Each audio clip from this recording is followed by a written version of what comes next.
Hi hello welcome to Alan the developer. So இன்றைக்கான topic என்ன அப்படின்னு பார்த்தீங்கன்னா, ஷார்ட் வீடியோ பார்த்துருப்பீங்க நம்புகிறேன். சிஎஸ்எஸ்ல இருக்க செலக்டார்ஸ் என்னென்ன அப்படின்றத தான் பார்க்க போகிறோம். சிஎஸ்எஸ் செலக்டார்ஸ் அப்படின்றது வந்து பார்த்தீங்கன்னா, நம்ம ஹெச்டிஎம்எல்ல வந்து ஒரு எலமெண்ட்டை வந்து நம்ம ஒரு கண்டென்ட் வந்து கொடுத்துருப்போம். அந்த கண்டென்ட்டுக்கு வந்து பார்த்தீங்கன்னா டிசைன் வந்து அப்ளை பண்ணணும். ஸோ அந்த கண்டென்ட்டை சிஎஸ்எஸ்ல செலக்ட் பண்ணி அந்த கண்டென்ட்டுக்கு எப்படி நம்ம டிசைன் பண்ண போகிறோம் அப்படின்றதுக்காக யூஸ் பண்ணுறது தான் இந்த செலக்டார் அப்படின்றது.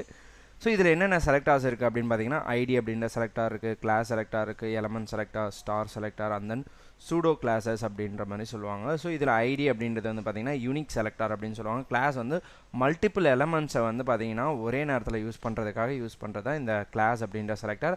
அண்ட் தென் எலமெண்ட் செலக்டார் அப்படின்றத அந்த டேகோட நேம், அதாவது அந்த எலமெண்ட்டோட நேமையே யூஸ் பண்ணி, பேராகிராஃப் டேக் அந்த பேராகிராஃப், டிவ்வாக இருந்தால் டிவ், அந்த மாதிரி அந்த செலக்டார் யூஸ் பண்ணிக்கலாம். ஸ்டார் அப்படின்றது வந்து பார்த்தீங்கன்னா யூனிவர்சல் செலக்டார் அப்படின்னு சொல்லுவாங்க. ஸ்டார் அப்படின்றத கொடுத்தோன்னு வச்சுங்களேன், நமக்கு இருக்கிற எல்லா எலமெண்ட்டுக்கும் வந்து பார்த்தீங்கன்னா அந்த டிசைன் வந்து அப்ளை ஆகும். அதுக்கப்புறம் சூடோ கிளாஸ் அப்படின்றது பார்த்தீங்கன்னா ஆல்ரெடி ப்ரீ டிஃபைன்டு கிளாஸஸாக இருக்கும். ஸோ அந்த கிளாஸஸை யூஸ் பண்ணுறது தான் வந்து பார்த்தீங்கன்னா சூடோ கிளாஸ்.